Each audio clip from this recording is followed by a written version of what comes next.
नमस्कार, आप देख रहे हैं यंग वार्ता न्यूज और मैं हूं आपके साथ अंकिता नेगी। शुरुआत करते हैं फटाफट अंदाज में हिमाचल की बड़ी खबरों के साथ। संगठन के सुदृढ़ीकरण पर भाजपा ने किया मंथन, प्रदेश की उपलब्धियों को जनता तक पहुंचाएगी। विधायक पति से बचाव, रात दिन यातनाएं देता है, फरियाद लेकर थाना पहुंची एचएएस पत्नी। जमीनी विवाद को लेकर पायकुआ में दो गुटों में मारपीट, मौके पर पहुंची पुलिस टीम, 5 लहूलुहान। किरण धाटा ने कहा, भाजपा अपने विधायकों को पढ़ाए, बेटी बचाओ बेटी पढ़ाओ। नाहन के मझौली में प्राचीन बावड़ी से नहीं मिल रहा, ग्रामीणों को पानी, डीसी को सौंपी शिकायत। समाज सेवी नाथूराम चौहान बोले, नेशनल हाईवे 707 के कार्यों पर कहीं भी फेंक रहे मलबा। मांगों को पूरा करने के लिए सड़कों पर उतरे किसान, डीसी के माध्यम से भेजा ज्ञापन।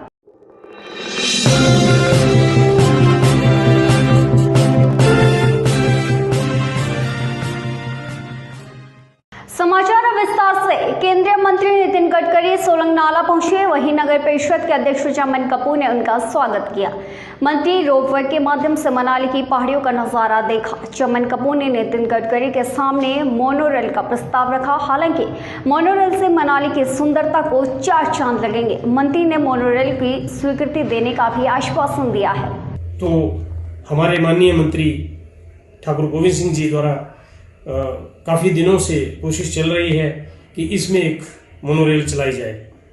तो उन्होंने बड़े इंटरेस्ट से इस बात को सुना और पूछा कि कहाँ से कहाँ। मैंने ये सब चीज़ें उनको बताई कि मंत्री जी ने इसकी शायद डीपीआर भी बनवा दी है और अगर ये मोनोरेल का सपना हमारा पूरा हो जाए तो मनाली की सुंदरता में और 4 चांद लग जाएंगे तथा लोग, स्थानीय लोग, वो पर्यटक ऊपर से मनाली की सुंदरता को भी निहारेंगे, उसका भी आनंद लेंगे तथा जाम से भी निजात पाएंगे।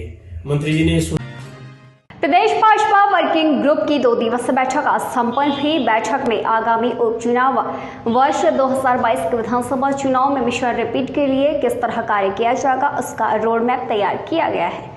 प्रदेश के भाजपा मुख्य प्रवक्ता रणधीर शर्मा ने कहा कि वर्तमान समय में संगठन सुदृढ़ीकरण है। भाजपा पन्ना कमेटियां बना रही है। जुलाई में पार्टी के मीडिया प्रभारियों की 1 दिवसीय प्रदेश स्तरीय कार्यशाला आयोजित की जाएगी। धर्मशाला से भाजपा विधायक विशाल नेहरिया की पत्नी व प्रशासनिक अधिकारी अपनी पति के जुल्म से इंसाफ पाने के लिए थाने पहुंच गई है। नेहरिया की पत्नी हिमाचल प्रदेश में प्रशासनिक सेवा की अधिकारी है व राष्ट्रीय आजीविका मिशन में निदेशक के पद पर तैनात है। उन्होंने शिकायत दी है कि उनके पति उनके साथ मारपीट करते हैं। आशीष शर्मा का कहना है कि विधायक ने मुझे अपना प्यार साबित करने के लिए कोर्ट मैरिज की शादी के बाद से ही मेरे साथ मारपीट करना शुरू कर दिया था। शर्मा का कहना है कि मुझे व मेरे परिवार को जान का खतरा है। सुनिए एचएएस अधिकारी की दास्तान। हिमाचल के धर्मशाला से भाजपा विधायक विशाल नेहरिया की पत्नी और प्रशासनिक अधिकारी अपने पति के जुल्म और ज्यादतियों से इंसाफ पाने के लिए थाने में पहुंच गई है, जिससे नेहरिया अपनी पत्नी से मारपीट करने के आरोप में अब विवाद में फंस गए हैं। मामला पुलिस तक पहुंच गया है। विशाल नेहरिया की शादी को अभी 2 माह ही हुए हैं, लेकिन लगता है पंडित साहिब के बायकुआ में जमीनी विवाद को लेकर 2 गुटों में मारपीट हुई, जिसमें 5 लोग अस्पताल पहुंच गए। सुबह मकान का लेंटर डालने के लिए समय दोनों गुटों में पहले बहसबाजी हुई व बाद में मामला मारपीट तक पहुंच गया। स्थानीय लोगों ने तुरंत पुलिस को सूचना दी व मौके पर पुलिस ने पहुंचकर मामले को शांत करवाया।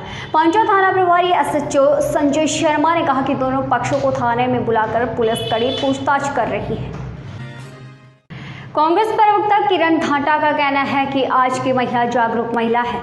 उसे उसके मान सम्मान, व्यक्तिगत गरिमा व समाज के प्रति अपने उत्तरदायित्व की पूर्ण रूप से पहचान है। वह अपना अच्छा व बुरा अच्छे से जानती है। उन्होंने प्रशासनिक अधिकारी ओशी शर्मा की हिम्मत की तारीफ करते हुए कहा कि उन्होंने समाज के सामने महिला के सशक्तिकरण की बड़ी मिसाल पेश की है। बहुत बड़ा उनका कर्तव्य बनता है। आप एक चीज बताइए कि जो व्यक्ति घर में अपनी पत्नी को मारता है, उसके साथ मारपीट करता है, उसका मानसिक रूप से उसको प्रताड़ित करता है, शारीरिक रूप से प्रताड़ित करता है, तो समाज की दूसरी महिलाएं जिनके प्रति उनकी जिम्मेवारी बनती है, वो किस तरह से अपना न्याय की मांग उनसे कर सकेंगी। और बड़े मैं कहूंगी कि एक शर्म की बात है कि बेटी बचाओ का बेटी पढ़ाओ का ये नारा देते हैं, लेकिन सबसे बड़ा सबसे ज्यादा जो अनादर है इनका बेटी बचाओ का कौन कर रहा है। जल्द लौटेंगे एक छोटे से ब्रेक के बाद।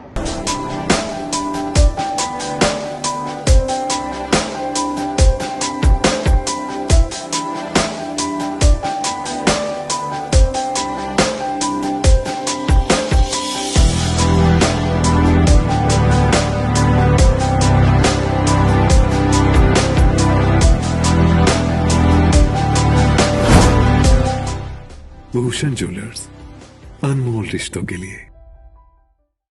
ब्रेक के बाद स्वागत है। एंटी करप्शन क्राइम ब्यूरो के अध्यक्ष व समाजसेवी नाथूराम चौहान ने नेशनल हाईवे 707 के निर्माण कार्य पर सवाल खड़े किए हैं। उनका कहना है कि कार्य शुरू हो गया है, लेकिन मनमानी से कहीं भी मलबा फेंका जा रहा है व कभी भी रोड बंद करवा देते हैं। नाथूराम का कहना है कि national highway authority of India के चेयरमैन ने कहा है कि डंपिंग साइट अपनी मनमर्जी से नहीं बना सकते। ये भी कहा कि ये लोग जैसे अब आपने देखा ना कि कहीं भी बैरियर नहीं लगा रखा है इन्होंने, जब मर्जी जहां मर्जी जैसे मर्जी नेशनल हाईवे को बंद कर देते हैं। कितनी बुरी बात है। अभी कमरों से पीछे बलवाल से इधर को आते हुए ये शायद एक हफ्ता से अधिक समय हो गया उसको, एक कोई लड़की थी उसने जहर खाया हुआ था। अब वहाँ पर उनके पिताजी उनकी पर्सनल गाड़ी एम्बुलेंस की पर्सनल गाड़ी उन्होंने कहा कि बेटी ने जहर खाया तो आप रोड खोल दीजिए। उन्होंने कहा नहीं मैं नहीं खोल सकता, फलाना व्यक्ति खोलेगा। उसने कहा नहीं वो फलाना आदमी खोलेगा। ये करते करते वहाँ पर 20 मिनट हो गए। कुछ युवा साथी थे हमारे कमरों के, उन्होंने भी कहा भाई साहब खोल दीजिए। उन्होंने बोले नहीं मैं इसके लिए होता। नाहन में स्वास्थ्य विभाग द्वारा आज एक वैक्सीनेशन सेंटर बिना कोई सूचना दिए बंद करवा दिया गया, जिसके बाद यहां पहुंचे लोगों को भारी परेशानी उठानी पड़ी। दूर दराज से पहुंचे लोग घंटों इंतजार के बाद अन्य वैक्सीनेशन सेंटर जाने को मजबूर हुए। लोगों ने कहा कि कई लोगों को घंटों इंतजार करना पड़ा, बावजूद बिना वैक्सीन लगवाए ही घरों को लौटना पड़ा। वहीं डॉक्टर के पराशर ने कहा कि संबंधित विभाग को अवगत करवाया गया था, बावजूद लोग वैक्सीनेशन करवाने तब भी पहुंचे।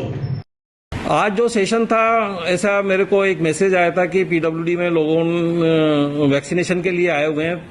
उसके बाद मैंने बीएमओ से जब संपर्क स्थापित किया तो बीएमओ ने यही बताया कि आज हमारा सेशन वहां पे नहीं था और हमने पीडब्ल्यूडी अथॉरिटी को पहले इंटीमेट कर दिया था कि हम आज के दिन वहां पे वैक्सीनेशन नहीं करेंगे। अब लोगों को कंफ्यूजन रहा या कुछ कम्युनिकेशन गैप रहा तो लोग वहां पहुंच गए थे। फिर हमने दोबारा से उनको यही बताया कि नियर बाई जो वैक्सीनेशन सेंटर हमारा जो आयुर्वेदा में है वहां पे वो वैक्सीनेशन करवा लें।